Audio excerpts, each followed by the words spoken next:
नमस्कार। आज की इस भागदौड़ भरी जिंदगी में कभी कभी ऐसा नहीं लगता कि सुकून मानो कहीं खो सा गया है, जैसे उसे ढूंढना लगभग नामुमकिन हो। तो आज हम इसी के बारे में बात करने वाले हैं कि अपने अंदर उस शांति को कैसे खोजा जाए। चलिए शुरू करते हैं। ज्यादातर समय हम बहुत ज्यादा सोचते हैं। ये बात हम में से कई लोगों को शायद एकदम अपनी सी लगेगी, है ना। दिमाग है कि बस चलता ही रहता है, रुकने का नाम ही नहीं लेता। या तो हम गुजरे हुए कल की बातों में खोए रहते हैं, या फिर आने वाले कल की चिंता में डूबे रहते हैं। और इस सब के बीच हम बहुत कम ही असल में इस पल में जी पाते हैं। तो चलिए पहले इसी समस्या की जड़ को थोड़ा और समझते हैं। आखिर ये जो हमारा लगातार सोचते रहना है, ये हमारे तनाव का इतना बड़ा कारण क्यों बन जाता है? देखिए, जब हम अपने ही ख्यालों में उलझे रहते हैं ना, तो हम असल में उस जिंदगी को खो रहे होते हैं जो ठीक हमारे सामने इसी पल में घट रही है। मतलब हम शरीर से तो वहां मौजूद होते हैं, पर मन से कहीं और ही होते हैं। और बस यही एक चीज हमें जिंदगी के असली सच्चे आनंद को महसूस करने से रोक देती है। अच्छा, अब इस बात को और अच्छे से समझने के लिए ना एक छोटी सी कहानी का सहारा लेते हैं। ये कहानी एक खूबसूरत रूपक है, एक मेटाफर जो हमारी इस हालत को समझने में काफी मदद करेगी। तो जरा सोचिए, एक इंसान है जो पहाड़ों में एक लंबी सुकून भरी सैर के बाद अपनी छोटी सी कुटिया में वापस लौटता है। पर जैसे ही वो अंदर आता है, देखता है कि वहां तो सब कुछ अस्त व्यस्त है। तेज हवा से सारी खिड़कियां खुल गई हैं, बर्फीली हवा अंदर आ रही है। मेज पर रखे सारे कागज पूरे कमरे में उड़ रहे हैं, नाच रहे हैं। लेकिन वो घबराता नहीं है। वो बस शांति से एक एक करके खिड़कियां बंद करता है, बिखरे हुए कागजों को उठाता है और फिर कमरे में दोबारा गर्माहट लाने के लिए आग जला लेता है। और बस यही इस कहानी का सार है। हमारी जो इंद्रियां हैं, हमारी आंखें, हमारे कान, हमारी त्वचा, ये सब हमारी वो खिड़कियां हैं जिनके जरिए पूरी की पूरी दुनिया हमारे मन में दाखिल होती है। और सोचिए, अगर हम उन खिड़कियों को कभी बंद ही ना करें तो क्या होगा? दुनिया का सारा शोर शराबा, सारा तनाव, नेगेटिविटी, बेचैनी, सब कुछ बिना किसी रोक टोक के सीधा हमारे अंदर चलाएगा। तो फिर इसमें कोई हैरानी की बात नहीं है कि हम अक्सर अंदर से इतना ठंडा, अकेला और थकावा महसूस करते हैं।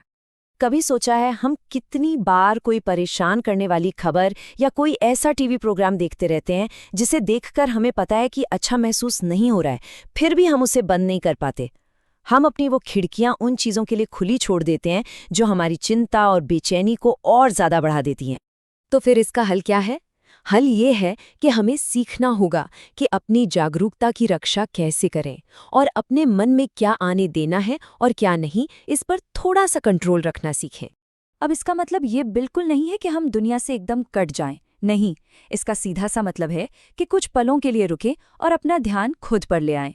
अपने अंदर की शांति और सुकून को बचाने के लिए ये छोटे छोटे ब्रेक लेना ये बहुत ज़रूरी हो जाता है। और सबसे अच्छी बात यह है कि ये कहीं भी किया जा सकता है। शॉपिंग सेंटर में हो या बैंक की लाइन में, कहीं भी।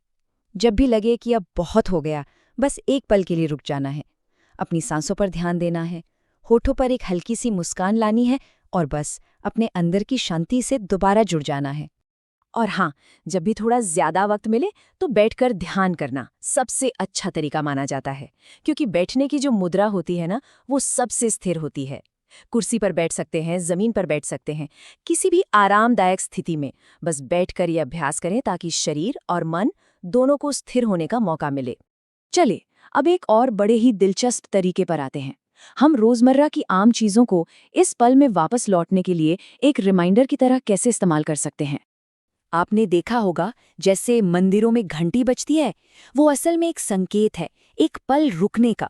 घंटी की वो आवाज हमें हमारे विचारों के जाल से बाहर खींचती है और सीधा इस पल में, वर्तमान में वापस ले आती है। इस आवाज के साथ ना एक बहुत ही सुंदर विचार भी जुड़ा हुआ है। जब भी घंटी की आवाज सुने तो मन में दोहरा सकते हैं, सुनो सुनो, ये अद्भुत ध्वनि मुझे मेरे सच्चे स्वरूप में वापस लाती है।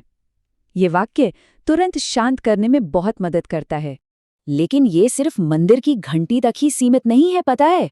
कोई भी आवाज, कोई भी नजारा, जैसे खिड़की से छनकर आती सूरज की किरणें या किसी बच्चे की खिलखिलाहट, यहाँ तक कि फोन की रिंगटोन भी। ये सब हमारी अपनी माइंडफुलनेस की घंटियां बन सकती हैं। ये सब हमें एक पल रुकने और जागरूक होने का मौका देती हैं।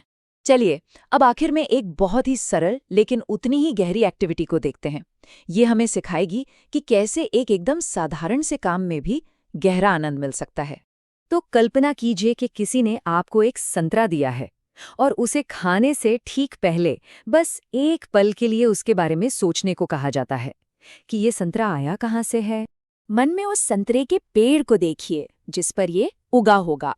फिर उन फूलों को देखिए जो धूप और बारिश में खिले होंगे, और फिर कैसे उन फूलों से ये छोटा सा हरा फल बना। सूरज की गर्मी और बारिश के पानी ने इसे बड़ा किया और तब जाकर किसी ने इसे तोड़ा और ये आज हमारे पास है। अब उस संतरे को धीरे धीरे छीलना है, उसकी खुशबू को महसूस करना है, और जब उसकी एक भाग खाते हैं तो उसके स्वाद, उसके रस के हर एक कतरे के प्रति पूरी तरह से जागरूक रहना है। उस एक पल में बस वो संतरा है और कुछ नहीं। और बस यही आज की पूरी बातचीत का सार है। ये जो वर्तमान पल है ना, ये आनंद और खूबसूरती से भरा हुआ है, बस वो अक्सर बहुत ही साधारण चीज़ों में छिपा होता है। सवाल सिर्फ इतना है कि क्या हम एक पल रुककर उसे देखने के लिए तैयार हैं?